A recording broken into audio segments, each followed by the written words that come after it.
Welcome to Japanese Made Easy, where we use advanced techniques like pattern recognition and contextual learning so you can quickly and easily start speaking Japanese.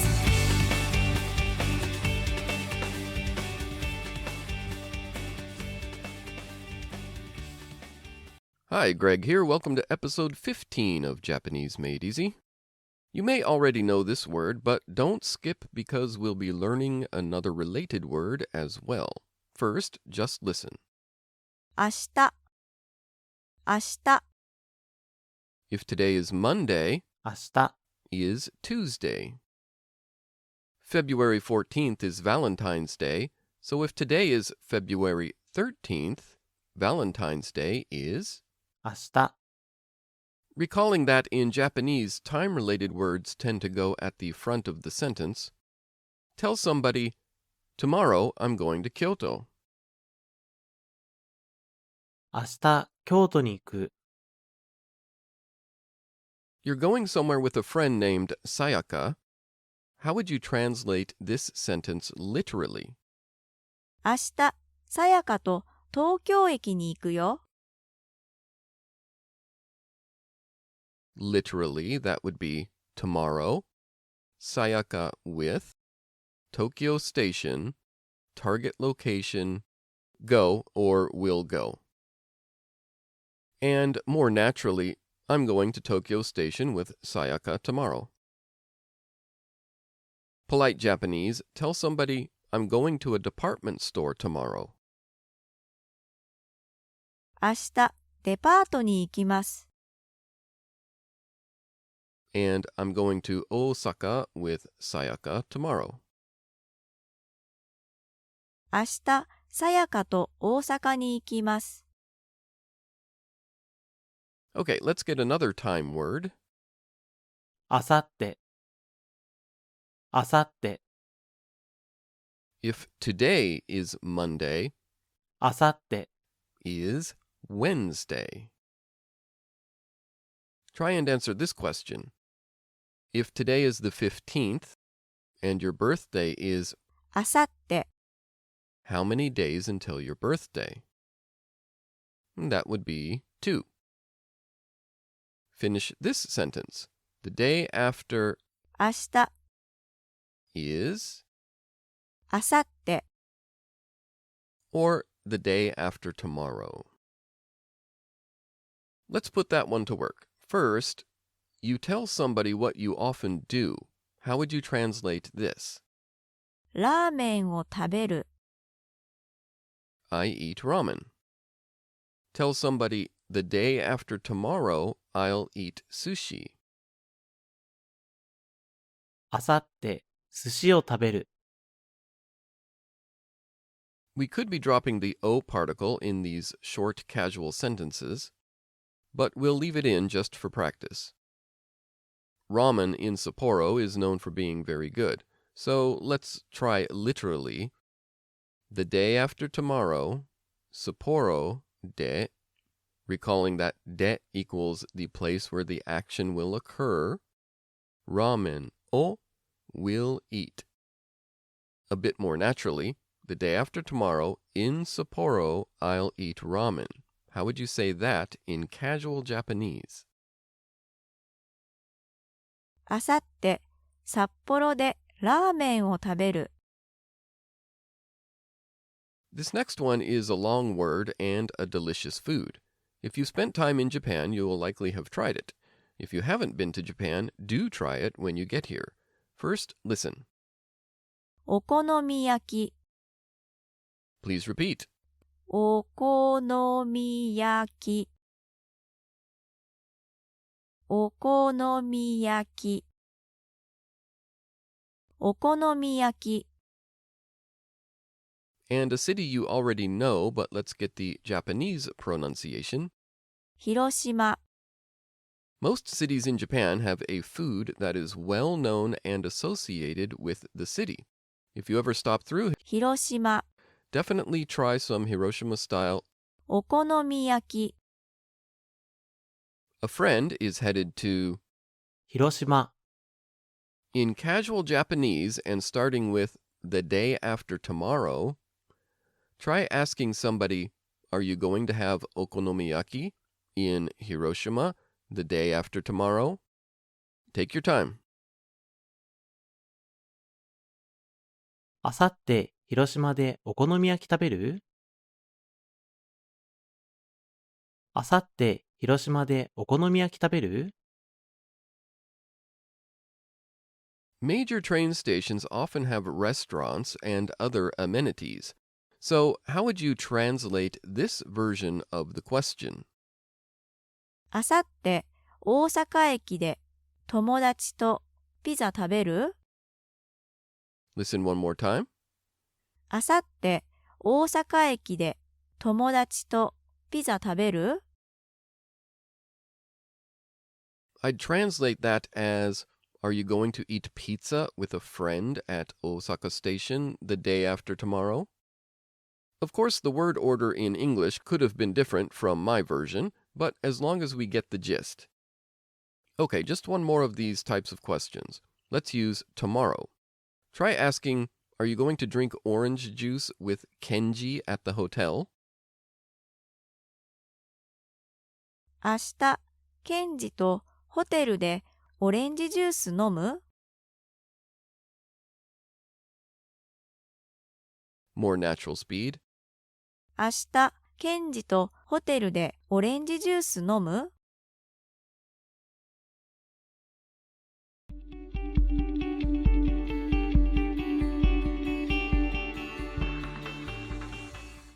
Let's get a new super useful word, and for this, keep in mind that in Japanese, verbs go at the end of the sentence. As we like to do, let's get the meaning of the question based on the answer. Mayumi's friend David is from. イギリス、 David is really good at. サッカ Mayumi and David are at a coffee shop and he takes a phone call. She overhears him saying something about a photo shoot and a soccer ball.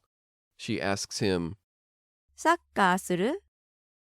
so there we heard ー、サッカ which is soccer or football, and the new word suru with rising intonation, so it seems it's a question. Mayumi doesn't know it, but actually David is very good at soccer and plays often.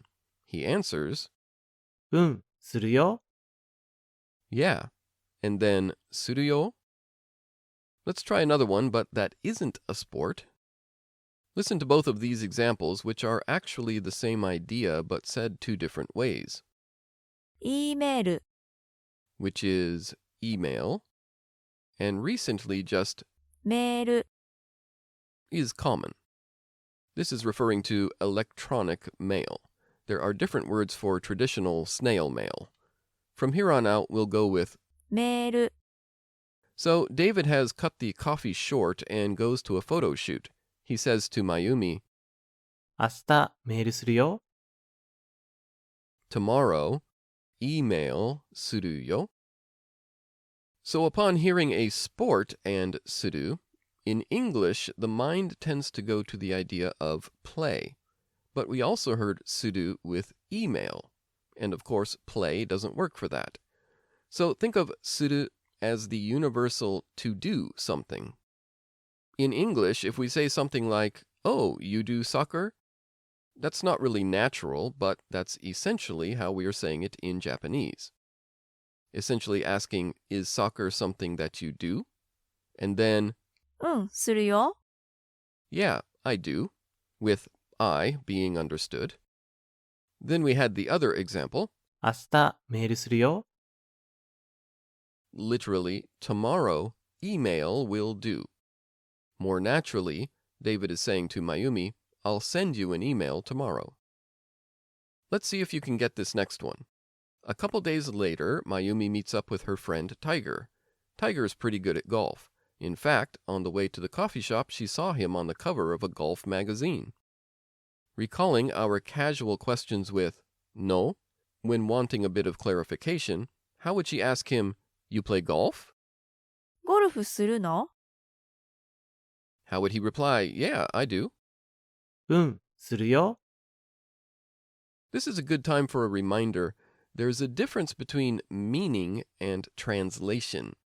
Suru doesn't mean play, and it doesn't mean send, as in send an email. But it can translate as either of those. That's why often if you're watching something with subtitles, the translations go for the gist of what is being said, not necessarily word for word or meaning for meaning direct translations. With that, tell a friend, tomorrow I'll do tennis. 明日テニスする。 Ask a friend if they're going to do golf the day after tomorrow. あさってゴルフする？ Using the cognate for snowboarding, スノーボード。スノーボード。 tell a friend, I'll do snowboarding the day after tomorrow. あさってスノーボードするよ。 To recap, for a lot of sports where in English we'd use the word play, in Japanese, they go with the universal word for do. Okay, let's take a break.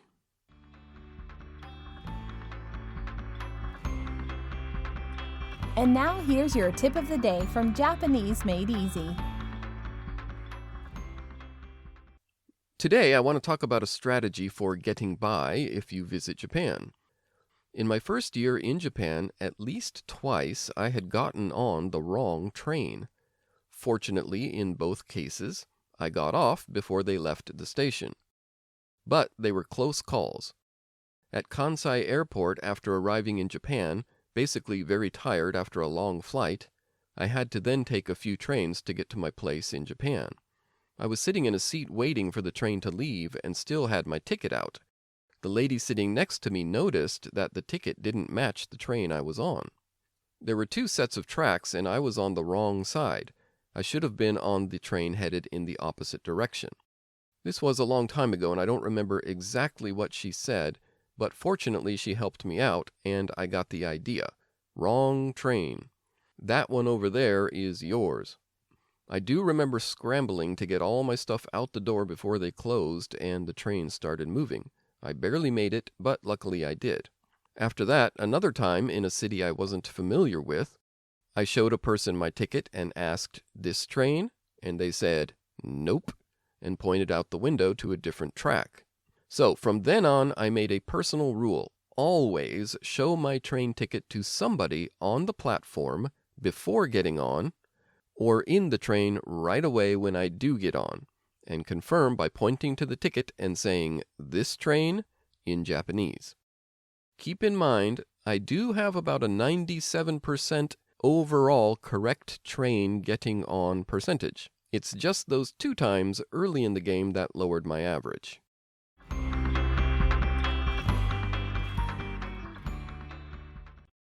Okay, this next section is very important, so let's make sure you are solid with the concept.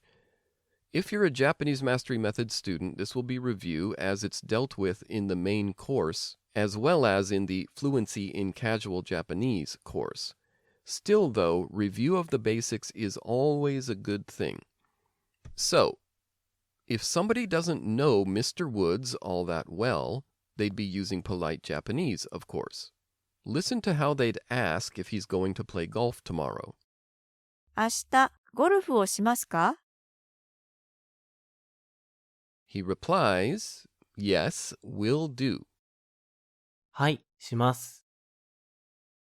Still polite, try asking Mr. Jordan if he's going to play basketball the day after tomorrow. あさってバスケをしますか？ Let's branch it out a bit. We'll add in Osaka. So try asking if he's going to play basketball the day after tomorrow in Osaka. あさって大阪でバスケをしますか？ How would you translate this reply? いいえ、しません。 That would be no, and whenever we hear the sen attachment to a verb, it's a safe bet that the answer is negative, won't, not, isn't, etc. So listen for that. In this case, しません。 is literally not do or won't do. Revisiting this word, スノーボード、スノーボード、 when I first moved to Japan, I was invited to go snowboarding. I'd never tried it before and had recently really messed up one of my knees, so that was something I definitely did not do. So in casual situations and getting to know people, if a person asked generally speaking if I did snowboarding, I could have answered with simply snowboarding don't do. スノーボードしない。 In fact, not just shinai, but because of the reasons I mentioned, I absolutely would not do it. So I could have said, スノーボード絶対しない。 let's get that word real quick. 絶対、絶対、 Your friend Ned, who isn't that bright, holds up a small black bottle with a skull and crossbones on it. He asks, should we put a few drops of this in our drinks? If it were polite, you might answer, 絶対しません。 speaking casually to Ned, though, 絶対しない。 absolutely do not. I might tell somebody I'm definitely or absolutely going to eat okonomiyaki. お好み焼き絶対食べる。 So we can use 絶対、 for adding a bit of emphasis or certainty about a situation. We absolutely or definitely will or won't, or we think a person absolutely or definitely should or shouldn't do something. I want to do a quick casual and polite workout with suru, as it's really important to be able to switch back and forth between polite and casual for this particular verb.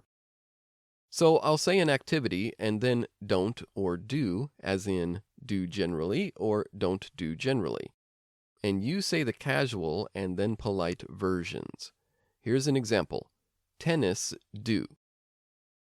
テニスする、 And polite, テニスをします。 okay, you give it a try. Golf, don't do.